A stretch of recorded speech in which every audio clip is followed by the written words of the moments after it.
Hello, friends. Welcome, everyone, to our Wednesday edition of Southern Style. Today on our program, you're going to learn a little bit about the Education Foundation. Lynn Hadwin is with us, and she is very active in the school district, raising money for the schools, particularly Myrtle Beach Elementary School. And we're going to also have a little puppy in that segment that you just might win through an outstanding fundraising project that Lynn will be talking about. So I hope you'll all stay tuned for that. We're going to start our show, though, with a guest that I just had the great opportunity to meet. As a matter of fact, his wife was on our show several months ago. She's an outstanding artist in our community. And Norma Staten was whispering to me about some of the things her husband has done in the pool world. And I'm really honored to have him here on the show today because he's been on every talk show imaginable. Johnny Carson, Steve Allen, Mike Douglas, the works. He was the world's one-pocket pool champion, and he won that title in Las Vegas, Nevada in 1972. Bill Staten now lives in the Myrtle Beach area, and it truly is an honor to have him here on the show. Welcome. Well, I'm very happy to be here, Diane. I'm curious how it all began for you, though, because, Bill, you told me you grew up in North Carolina. Well, yes, I grew up in Concord, North Carolina, and Concord, when I grew up, did not allow pool rooms, beer, wine, or whiskey. So I never did have a misspent youth. I'll tell you how I began playing. I moved to Alexandria, Virginia, went into a business with my brother, the fast food business. And I had a cook. This was a very small place, about the size of your studio here. It wasn't very big. And if one of the cooks didn't show up, I had to work a double shift. So this guy, Buddy Payne, didn't show up. I knew he liked to play pool. I walked into the pool hall for it to get him. And he was involved in a game. He said it'd be about 20 minutes before he finished. In the meantime, a guy sidled up to me and asked me if I'd like to play a game. When we got up there to the table, he said, "You want to play for $1?" It sounded innocent enough. Well, by the time my cook finished his pool game, I lost every bit of the money I had. We started playing for $2 and then $5, and then I lost $55. I vowed to get even with him, so that's how I began. So at that point, you just kept practicing and practicing till you could beat him, huh? I'll tell you what, I'm glad you asked that question. I went back a second time, and he whipped me again. This guy was about 6'2". He looked like he had a couple of teeth missing. He looked like he had an IQ of about -3. And I said, this guy cannot beat me. I bought myself a table. I never will forget it. It was a Brunswick anniversary table. I paid $1,052. I remember it. A lot of money back then. And I practiced up, and I practiced up, and I went back, and he whipped me again. And I practiced for another 3 or 4 months, and then I began to catch up. And after about 6 months, I finally turned the corner, and I beat him. And then I had been hooked. And I fell in love with the game, and I decided, and I got a knack for it. And so I decided to see how good I could become. And I worked at it very hard. Obviously going on to the world pool champion for one pocket. But now let me ask you this. Was your family supportive, Bill? What did your parents and your brother think about all this? Well, I tell you, my parents did not ever see me play pool but once. And they, of course, were against it, being from North Carolina, a kind of conservative area. And I played a pool exhibition at Davidson College. This is when I was working for AMF. It was the American Machine and Foundry Company. I was on their staff of champions. And I played and was booked for an exhibition at Davidson College, which is not too far from Concord, North Carolina. I invited my parents over. Now, they were both 40 years old when I was born, so I'm talking about that I'm like 30, so they're like 70. And Mom and Dad sat in the front row. And I made a few tricks and fancy shots and everything. And I looked over at my dad, and I caught him clapping. He was excited. So he was kind of excited. So that's the only time that they ever watched me play. But still, what a tremendous honor that they did come around and were able to see you do something really great.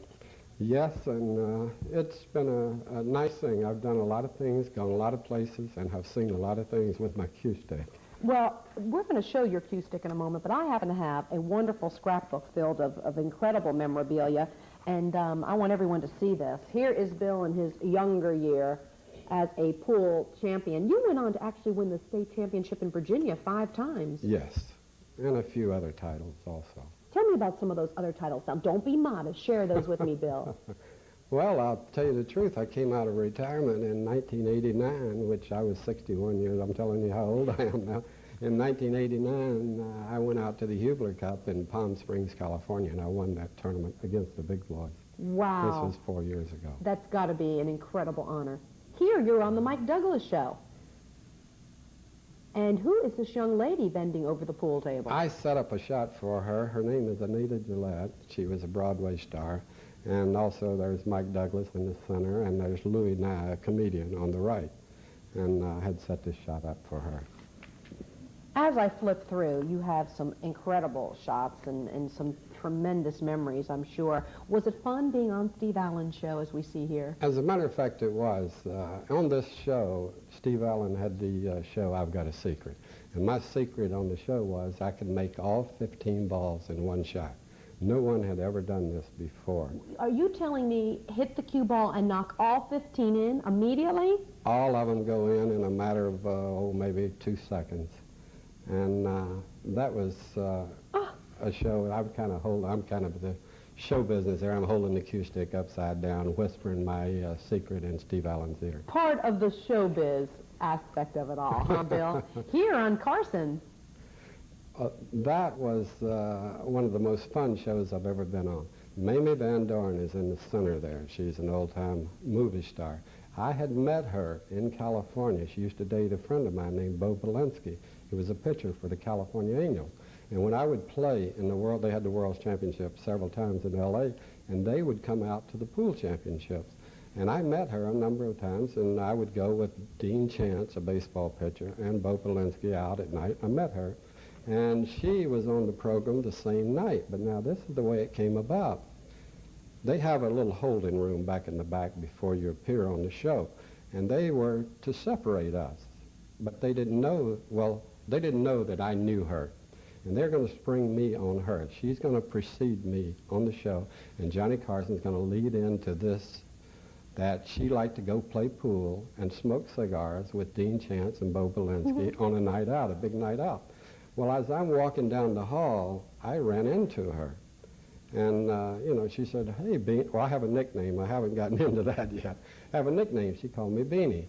And actually, my nickname is Weenie Beanie. Now, how did I get that nickname? Well, that is the story. I do want to know that. I have a string of hot dog stands in the Virginia area, and the name of them were Weenie Beanie Sandwich Shops. So anyway, I sat back while she was there, and she goes out on the program, and Johnny Carson starts leading her into the pool playing thing. Now, they're going to spring me on her as a surprise. And so he starts saying, well, I know that you like to go out on dates and play pool with Bo Belinsky. And so she says, yeah, says, you got a champion back in the back, Weenie Beanie. And Johnny Carson didn't know my name was Weenie Beanie. He said, well, I just knew it was Bill Stain. So, well, let's bring him out. So I came out, and we chatted for a while. And they had a pool table there where we demonstrated. Let me finish this up. I know I'm kind of dragging on. I set up a shot for her that she had to reach over the table in this low-cut dress. In the low-cut dress, and she missed it. And Johnny, I never will forget it, says, who cares? Really? Because it looks, I mean, even this photograph, a very good shot there of her bending over in the low-cut dress. It must be wonderful as you look back over all these wonderful pictures and some of the things that you've done. What do you think is one of the highlights of your career, Bill? Well, there was no doubt about it, winning the championship of the pros. Now, only the pros play the game one pocket. You have to be skillful at the other game, 8-ball, 9-ball, straight pool, or banks, or rotation. And that is the ultimate of all of them among the pros. So that's one of the, the better things that has happened to me in my life. You've toured all over Europe, Greenland, Japan. You've done USO shows. I mean, this has been an incredible career. Well, my most interesting trip was to Greenland. An ordinary citizen is not allowed to go. I went up during the height of the Vietnam War up into Greenland to Thule Air Force Base. I took my wife along with me, and she was my assistant at times. I would teach her a few trick shots. She was quite attractive, and she was kind of a hit with the servicemen. I'm sure. And so she was kind of stealing my show. I kind of cut back on her time. But we had a very interesting trip up there. They entertained us for like 3 days. And as I say, it was during the height of the Cold War. We had security clearance that we could go. There's a mountain up there called Mount Dumas. And down in it, it looks like a Dr. No 007, things with all the monitors that they monitor and every piece of equipment in space, and it is unbelievable. They had planes in the air 24 hours a day, nuclear armed, and none would land before the others. And so they also told me there was a girl behind every tree up there. Well, there wasn't a tree within 500 miles where we flew to. But we flew by helicopter out over the glacier, about, an hour's flight, and there were 17 men there. We went with 3 Major League Baseball players and a National League umpire. I remember the names of the baseball players. It was the New York Mets that just won the World Series whenever this happened. It was Jack Fisher, Ed Kranepool, and Billy Williams was the umpire. And we went out to a Coast Guard station a long ways out over the glacier and entertained them. I shot pool and they showed pictures of the World Series. And Billy Williams, he told jokes. He was a great MC. I want everyone to know that your career does continue because you have now written a book, and I want everyone to know when we come back, we're going to show you Bill Staten's book on playing pool and also some of his other memorabilia. Stay with us. More with Bill, our pool champion, when we return on Southern Style.